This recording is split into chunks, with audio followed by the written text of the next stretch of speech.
சுமார் 500 வருடங்களுக்கு முன்னாடி ஒரு தாய் தன்னோட 7 குழந்தைகளையும் கொன்று தானும் உயிரை விட்டிருக்காங்க. அவங்க இன்றைக்கு பெண் தெய்வமாகி நிறைய குடும்பங்களோட குல தெய்வமாகவும் பசி பட்டினிய போக்கி வேண்டும் வரன்களை கொடுத்தும் காவல் தெய்வமாகவும் விளங்கி வர்றாங்க.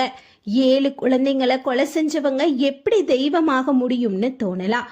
உறவினர்கள்னா இப்படிலாம் கூட இருப்பாங்களான்னு யோசிச்சு கூட பார்க்க முடியாத அளவுக்கு அண்ணி ஒரு பக்கம், பாசம்னா இதுதான்னு அந்த ஈசனே வியந்த அன்பு ஒரு பக்கம்னு கிபி 1500 நடந்த உண்மை சம்பவம், சோகம் நிறைந்த சரித்திர கதையும் கூட. விருதுநகர் மாவட்டத்தில் அர்ஜுனாபுரம் பகுதிய ராமலிங்கம் சேதுபதி இந்திராணி தம்பதியினர் ஆட்சி செஞ்சு வந்திருக்காங்க. இவங்களுக்கு 2 குழந்தைகள் பிறந்திருக்கு. ஒன்னு ஆண் குழந்தை, மற்றொன்று பெண் குழந்தை. பையன் பேரு நல்ல தம்பி, பொண்ணு பேரு நல்ல தங்காள். இவங்க சின்ன குழந்தைங்களா இருந்த போதே அவங்க அம்மா